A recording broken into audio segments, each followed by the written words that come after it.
Meanwhile, let's bring in Tom Homan. There was a dark cloud over his hearing. Storm clouds. Yeah, storm clouds would have been better. Retired ICE director and so much more. Tom, have you calmed down yet from that hearing? I did until you just showed that clip of someone calling me a racist and said I didn't care about dying children. That's when I broke. That's when if you notice, I hesitated a minute before I started yelling, because I actually think about getting up and throwing that man a beating right there in the middle of the room. Because when you tell somebody that's spent their career saving lives that I don't care about dying children and I'm a racist, that's where I broke, and that's where I had enough. It was definitely emotional, very contentious. In case you missed it, for the folks at home, here's a montage of some of the sound bites. Of the many that you recommended family separation. I recommended zero tolerance. Which includes family separation. The same as is with every U.S. citizen parent gets arrested when they're with a child. Seeking asylum is legal. If you want to seek asylum, you go through the port of entry, do it the legal way. You want to comment? You seem frustrated. I'm extremely frustrated. Mr. Homan, I'm not calling on you, sir. Of course not. This is my time. This isn't about transparency. You're not at the border. This is ridiculous. You're not at the border right now. You're in a hearing room. It's my time. How can you possibly allow this to happen under your watch? Do you not care? Is it because these children don't look like children that are around you? I don't get it. First of all, your comments are disgusting. I've served my country. I've served my country 34 years. So for you to sit there and insult my integrity and my love for my country and for children, that's why this whole thing needs to be fixed. And you're the member of Congress. We agree on that. Fix it. And that's what it comes down to. If people don't like the laws, Tom, change the laws. But that's Congress's job, and they're not doing their job. Absolutely, and they didn't want to hear it. Look, this hearing wasn't about transparency, because every time the Democratic lawmakers say something that wasn't right, I try to interject and set the record straight. When the other witnesses thrown out data was completely false, I try to interject. They didn't want to hear the truth. This was political theater. They wanted to push their narrative and not let me speak. So like halfway during the hearing, I say, no, enough. I'm going to interrupt, I'm going to interject, and they can throw me out if they want. But what they wanted by the personal attacks on me and the men and women of Border Patrol, they wanted me to get up and walk out. And I wasn't going to give that to them, because I wanted, at halfway through the hearing, I says, okay, I'm not talking to them no more. I'm going to talk to the American people. Every response I give is going to go straight to the American people.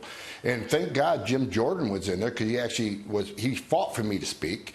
Because, you know, the personal attacks, and they spent 5 minutes, that congressman that said you're not on the border and screaming at me, he spent 5 minutes berating the Border Patrol, ICE, and me. And when he was done, I wanted to respond. But he wouldn't allow me to respond. He started yelling at me, telling me to shut up, because he wanted to hear from an advocate sitting next to me that would support his false narrative. So he didn't ask any questions of you. He just made a statement, then asked the guy who's going to support his point of view. Absolutely. He spent 5 minutes berating the heroes on the Border Patrol and ICE and myself, and I wasn't allowed to respond because he wanted to talk to one of the people that would agree with his comments. That's what this hearing is all about, pushing a false narrative. When I walked in a room, you could cut the tension with a knife. The people behind me behaved themselves during the whole hearing until I spoke. Then they started standing up with their signs and stuff. Even the audience did not want me to speak. This was nothing but political theater to push a false narrative against this president, this administration, the heroes in ICE and Border Patrol, and I wasn't going to be silent. So they want to fight, I gave them one. Tom, the only thing I could hope for is you're not there for a Republican or a Democrat. You're there as a law enforcement official presenting a way. This is how you enforce the law. You said you were talking right to the American people.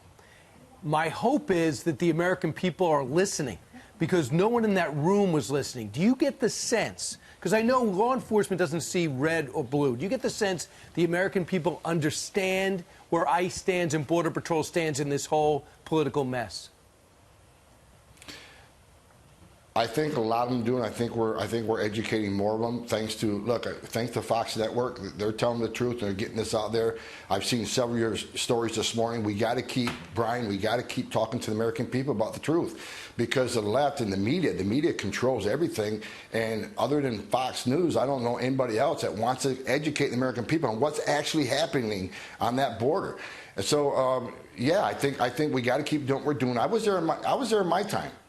I wasn't being paid to be there. Tom, Like you said, I wasn't the ICE director anymore. I went there because I was invited by Jim Jordan. I was hoping to tell the truth to the American people. you told the story of the 5-year-old little boy. Will you tell the folks at home that story? And I got called. I got called to a crime scene, and they flew me in. The Rangers kept the scene hot. When I showed up, there's 19 dead aliens that were in the back of a tractor trailer. I stood in the back of that tractor trailer with 19 dead people at my feet. Think about that. And there's a 5-year-old little boy that suffocated in his father's arms, and his father was cradling him. His father also died, and I knelt down beside that child because I had a 5-year-old child at the time. And I said a prayer, because I knew what was his last 30 minutes of life like. What did that little kid suffer and could not breathe? The heat in that trailer was incredible. They're in a metal box. Right. And I knelt down because I had a 5-year-old son at the time. And you look around, you got all these dead people at your feet. I didn't sleep for a week. I mean, I thought about my own son. Sure. And Tom, what I tried to make. You told that story. Make clear in that hearing. It wasn't about enforcing laws. I try to tell these people in that hearing, this isn't just about enforcing laws, it's about saving lives. When you talk about open borders, abolish ICE, and free medical care, you entice more people to put themselves in the hands of criminal organizations, and they're going to die. 31% women are being raped. Children are dying. So I lost it at one point during the hearing. I said, you understand people are dying, and you're sitting there making a political game out of this. You can fix this. You're Congress, you're the legislature. You spent 30 years failing the American people. How about fixing this and saving some lives? And there's nothing hidden about what was happening at the border. 60 Minutes did a special, showed those same shots. We were there 2 weeks later, showed those same shots. But Democrats and certain high-profile Democrats go down there and start screaming about drinking out of toilets, which wasn't happening. And there are people saying, wow, look at what Donald Trump is covering up. It has nothing to do with him. They are overwhelmed, underfinanced, and will never be equipped to handle 500,000 people in 5 months, ever. And Brian, that's the main point I try to make in that hearing. This isn't the Border Patrol's fault. This is your fault. The Democratic leadership who failed to give the Border Patrol the supplemental funding they needed. Border Patrol's been screaming for months. The Acting Secretary McElhinney's been screaming, give us money so we can move these families and children into an HHS facility that's built for them and has a facility built for them and all the care they need, the doctors, the supplies. But Congress ignored it because Congress wanted to embarrass this president. They want to resist this president. So when I said in that hearing, you want to blame somebody for all this? Look in the mirror, because you're the ones that didn't fund this till it's too late. Now that they did fund it, kids are being moved in 72 hours. This is their problem, their failure, but they want to point their fingers at the men and women who strap a gun to their hip every day to defend this nation. It's insulting. It was just political theater at its worst. Tom, you have a lot of support, a lot of people watching that are hailing you as a hero, because you are. Thank you for giving up so much of your life for law enforcement and for our great country, and continue to fight, please. Thank you. I appreciate that. Thank you very much. All right. Tom Homan. Thank you, sir.